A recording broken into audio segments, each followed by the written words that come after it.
everybody? It's Mr. Wagstaff. Cool stuff to talk about today. So today, we're going to talk about the Constitutional Convention, probably the most famous meeting, or the important meeting at least, in American history. It's cool.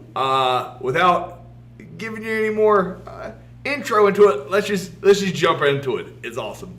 Let's get started. So yesterday we had talked about Shays' Rebellion. Basically, it showed the weaknesses of the Articles of Confederation because there's no central government, or a very weak central government, so they couldn't tax effectively, they couldn't have a federal army. It was obvious that those changes needed to be made. They'd already scheduled a meeting in Philadelphia for the summer of 1787, the previous year in Annapolis, but nobody was really expected to actually show up because nobody had showed up at Annapolis. But after Shays' Rebellion, people were motivated to show up and make changes. So, in the summer of 1787, everybody's going to show up, almost everybody, and we're going to talk about that here in a second. They're going to show up in Philadelphia, which is in Pennsylvania, at a very famous building that, this is a modern picture of it, at Independence Hall in Philadelphia. All right? So this is a modern picture of it. This is what it would have looked like in 1787, the same photograph here. All right? You can see that in the background here. That is Independence Hall. This is where the meeting is going to take place. Now, when they arrived, they realized, and everybody knew this really before they showed up, the Articles of Confederation, with the way it's written, there's not really any wiggle room with creating a federal government. That was by design. Knowing you need a federal government, you can't just tweak the Articles of Confederation, you just got to trash it completely. So these men are going to show up, and it's all men here. It's all white men that are going to show up here in the summer of 1787 in Philadelphia. Not a very inclusive environment by today's standards at all. Or literally any standard ever. But as these men show up, they knew they're going to create something from scratch. They also realized they're going to have to get rid of their old government. So they have to be careful on how they do this, because it could look kind of like treason, like you're trying to overthrow the government. So, which they were, but it wasn't as evil as it normally sounds when you're trying to overthrow the government. Not evil, but violent and negative to a lot of people when you start using the terms like overthrow. So, the reason I said not everybody was here is you needed, just like with the Articles of Confederation, you needed 9 of the 13 states to agree in order to basically throw out the Articles of Confederation. 12 of the 13 states show up. Now, let me explain to you why it was 12 of the 13 states. All right. The only state that doesn't show up is Rhode Island. All right. So Rhode Island doesn't show up. There was another state who also said initially they were not going to show up at all. They're like, nope, not doing it. That state is North Carolina. All right. Now, the reason North Carolina and Rhode Island were both very grumpy over this is for the same reason. All right. Now, we had talked about North Carolina and Rhode Island in a previous lesson. Remember we talked about their maps, and I was critical of Rhode Island for their lack of creativity with their map. Does this ring a bell? What did they have in common? If you remember, awesome. These are the 2 states that had actually paid off their debt to France. All right? So they were poor, but they had paid off their debt. They are debt-free. Knowing if you create a federal government that taxes fairly, that means everybody gets taxed the same. So whatever the existing debt is, all right, gets lumped together and everybody pays the same amount. Meaning North Carolina and Rhode Island, if they nationalize the debt, meaning make a national government and make everybody pay the same amount, North Carolina and Rhode Island will then have to pay off the Revolutionary War debt again, because everybody's having to pay it now, but they already paid off their portion. They are furious because they don't want to pay the same debt twice, which is completely understandable. I guess Rhode Island just gets straight disrespected here, which I guess we're all dogpiling because I'm being critical and making fun of them here a little bit with their flag. Seriously, Rhode Island, that's wild. But nobody goes and talks to Rhode Island the way they do. They go talk to North Carolina. So people realize that North Carolina's grumpy about this, and rightfully so. So North Carolina says they're not going to show up. Representatives, I'm not sure off the top of my head, it would be easy to Google. Now that I'm saying it, I don't know who it was. Goes and talks to the representatives from North Carolina and says, hey, we really need you to be here at the Constitutional Convention. And North Carolina's like, no, this is bull, I don't like it, da da da. And they're like, look, for camaraderie's sake, we just need you there. And North Carolina's like, no. And they're like, you can show up and vote no on everything. It's just good if you're there, you know, it shows you're part of this. And North Carolina's like, no, I don't want to. So there's a compromise made with North Carolina even prior to showing up that, hey, if you will show up, we will move the capital to the south. And North Carolina's like, what now?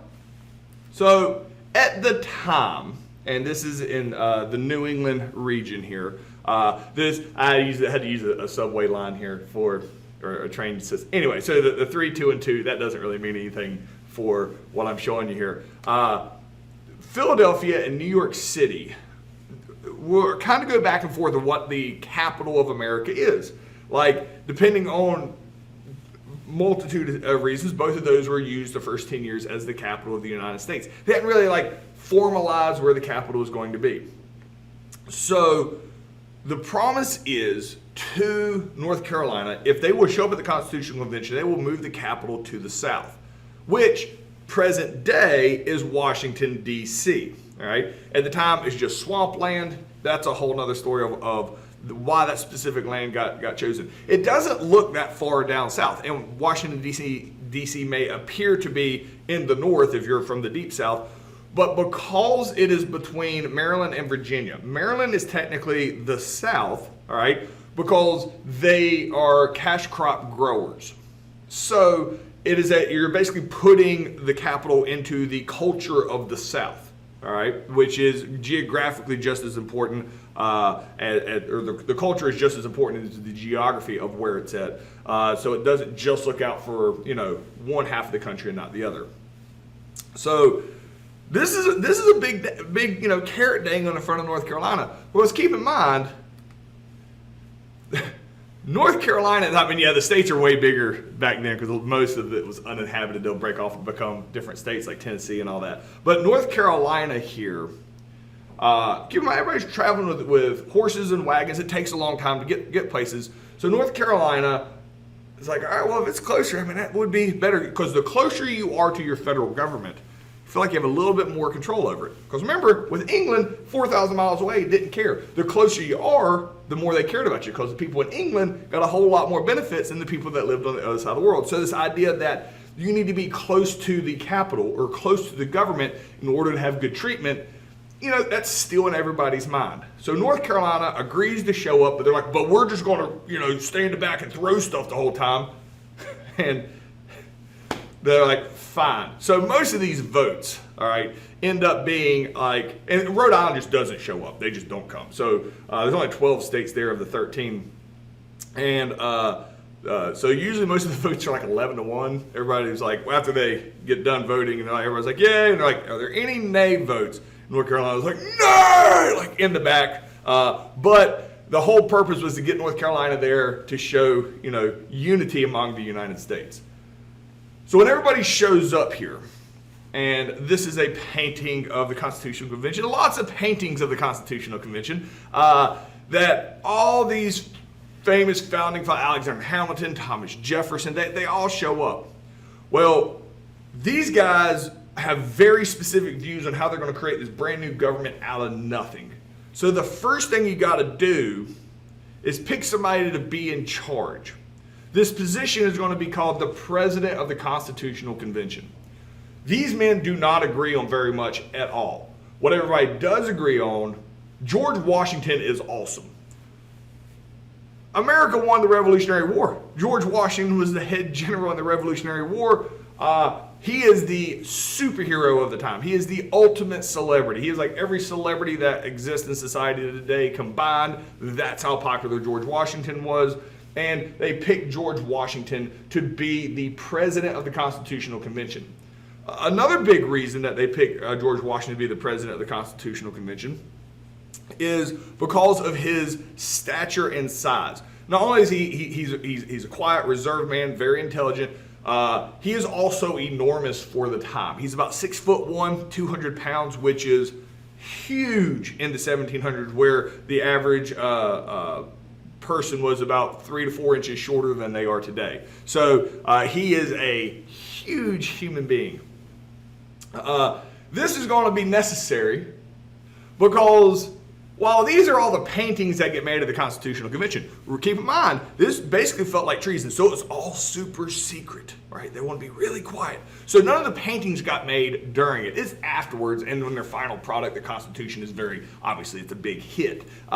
This is when people go back and paint these pictures, make them all look, oh, nice and neat, oh, look how nice and proper we are, and Sir, I declare from the representative from Massachusetts. Like, this is how they want to portray it. In actuality, it was probably more like this. The fact that there is a drawing of two lords in England fighting, and I didn't have to just find some fake picture, is awesome. But this is actually a real picture of two lords, like a draw. Anyway, it's a whole nother story. It has nothing to do with any of the courses here I teach. But it's like fist fights that take place. These men viciously disagree with each other. So they're not all wearing all these, like 5-piece wool suits in the summer. No way. They're here in like the equivalent of t-shirts and shorts and getting in fist fights over in the corner. This is why George Washington was so important, because it would get crazy, all right? And George Washington would say, hey, sit down, shut up. And everybody would be like, oh, and they would sit down real quick. And he's like, all right, now y'all can continue debating. So he was basically like a bouncer. This really helps George Washington's political career unintentionally. As the president, he doesn't get to vote on anything. He just basically keeps order.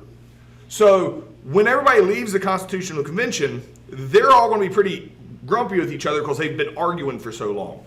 George Washington is the only one they don't argue with or has to really put his opinion out there to get shot down or approved. So George Washington really leaves this convention politically unscathed, makes him even more popular after the convention. So probably the most famous painting of this convention is this one, all right? And while once again, they are all wearing their fancy suits and it looks very classy, which it was not. There's a couple of things here in this picture that kind of show the room that they were in, which is called Independence Hall now. So when they showed up, they all agreed nobody was going to leave until they'd come up with a constitution, or until they'd come up with a new form of government. And they closed all the windows and they locked themselves in. We're not leaving. That is true, but don't take it too literally. They left at night to go to their hotels and slept, and then came back in, and I think they had Sundays off. When they say they couldn't leave this room, they meant you can't leave Philadelphia. Like, you can't go home, like your home state, until we come up with something, and everybody agrees with that. Have the windows here, they would have shut the windows, which makes it really hot in July because there's no air conditioning. They have to have like the candles on too for lighting, just adds more heat, all this body heat, people grumpy with each other. It was a pretty miserable experience. That's why there's no way they're all wearing 3-piece suits here with their wigs and all that. The reason they do that is if they're like, all right, now I think we should replace the government with it, and they're just talking here, and some moron goes walking by the outside window and they're like, are they talking about overthrowing the government?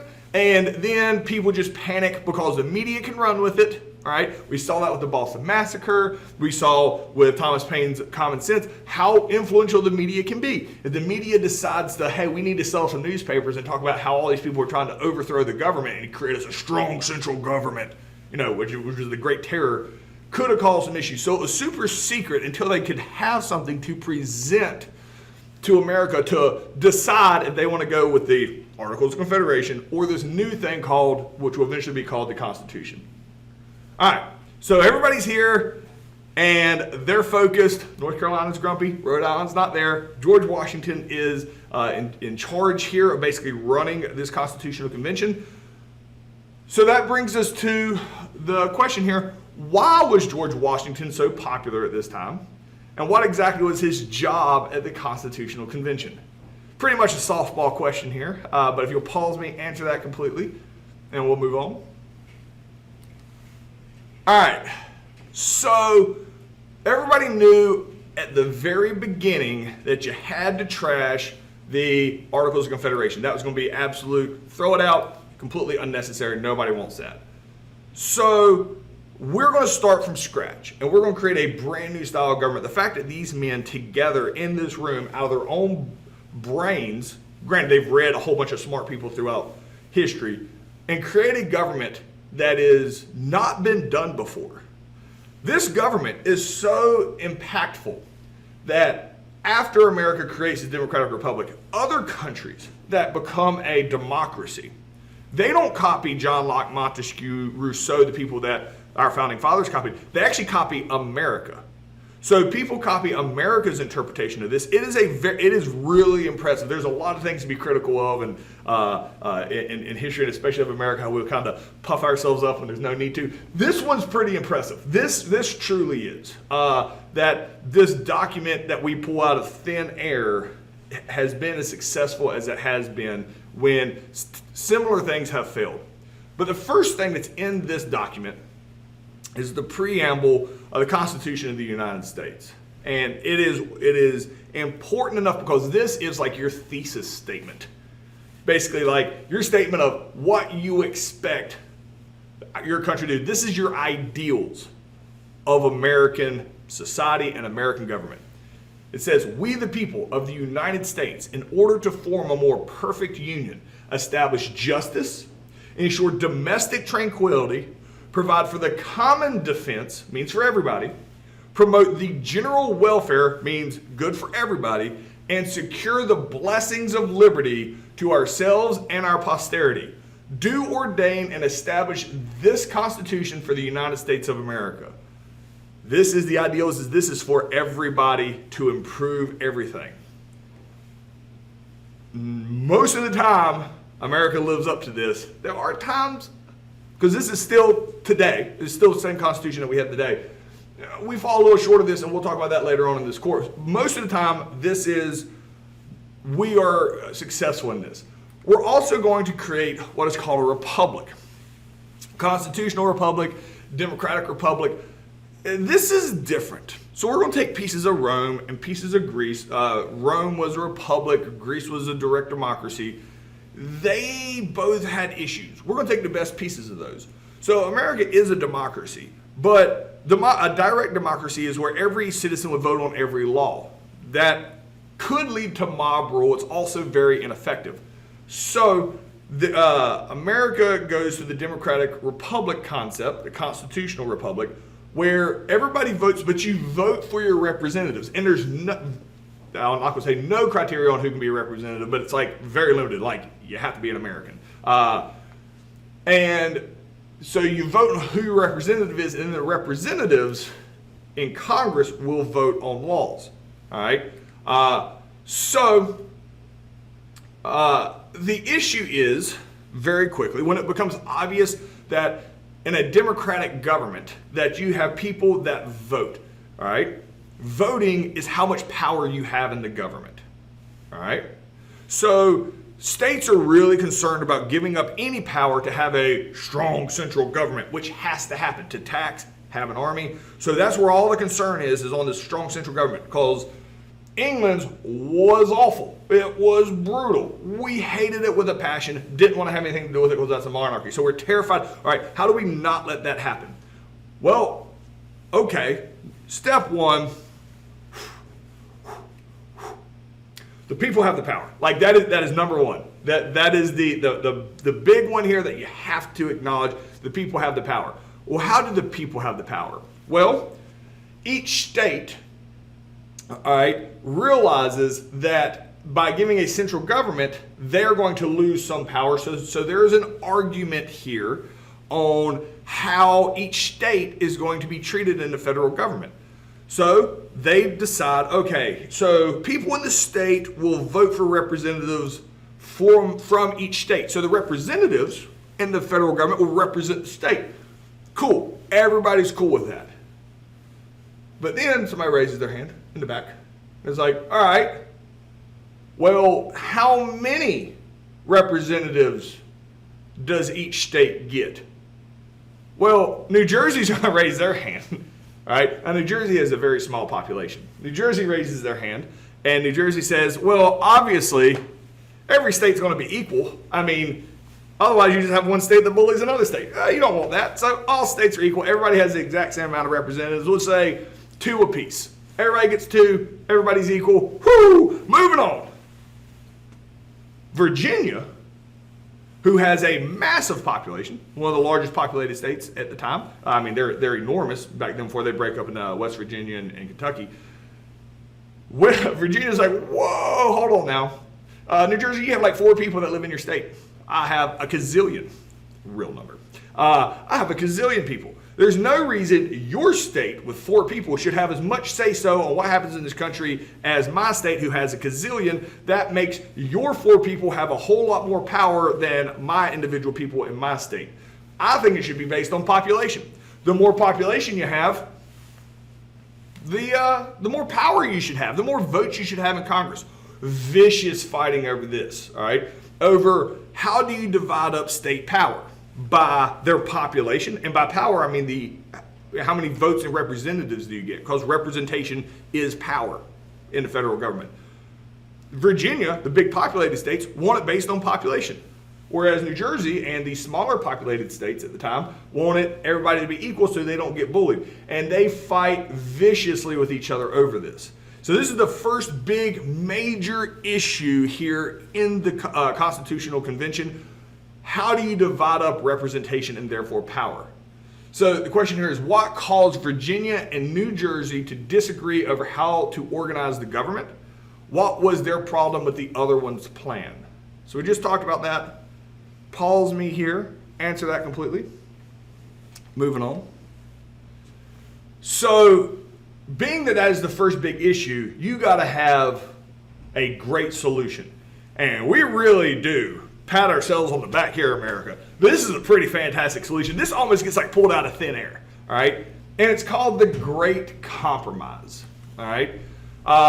And there's a handful of compromises in American history and in civics that you got to know. This one you just kind of have to memorize because there's nothing in the Great Compromise that helps this one stick in your brain.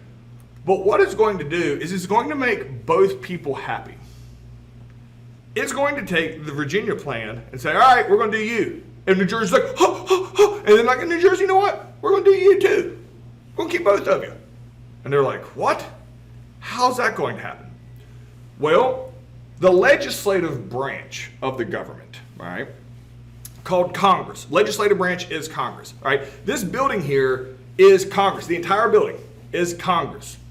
However, we're a bicameral legislature. Congress done got 2 houses. That's what it means. And there's literally, I mean, they're connected with a hallway, but they're 2 separate buildings. You got the House of Representatives, which is the Virginia plan. If you're a state with a big population, you have a ton of representatives here in the House of Representatives. If you're a small state and you don't have a big population, you don't have very many representatives in the House of Representatives. And true, you can get bullied. That can happen. The present day, as of recording this, California's biggest state, has 54 representatives. I think Montana has 3. That's how many, and representation is how much power you have, and it's based on population. That's the House of Representatives. So obviously New Jersey's like, oh, that's not good. No, New Jersey, that's okay. We got the Senate over here too. Every state has equal representation in the Senate. All right, so Montana today has 2 senators. California, 2 senators. Equal in power. Okay, how does that make it fair, Mr. Wagstaff? Because in America, in order for a law to get passed, the Senate and the House of Representatives have to agree on it. There's no way to get bullied. This absolutely, now sometimes it takes stuff a really long time to get passed because it can make it ineffective. But people don't get bullied and things don't fly through that shouldn't have in the heat of the moment. Another thing that comes out of the Great Compromise is the concept of the legislative branch, or the three branches of government. The legislative branch, which is Congress, the executive branch, which is the president, which they don't really know what to call him yet, but they know there's going to be an executive branch, like one person who enforces the laws made by the Congress. And then there's going to be a judicial branch, which is the court system. And they're all three separate and they don't overlap to keep checks and balances on each other. Because that's directly from the guy we had talked about, Montesquieu. He's like, hey, government's going to be corrupt. Might as well just play them off on each other and basically keep their corruption in check by, making the corrupt people keep the other people from taking power from them. But the Great Compromise, which created our Congress system with the Senate and House of Representatives, is a fantastic idea, and it has worked very effectively, and it is something that has been copied from America by a whole bunch of other countries. So the question here is, what was the Great Compromise, and how did it make everyone happy? So pause me, answer that completely, and that's the end of today. I'll see you guys tomorrow.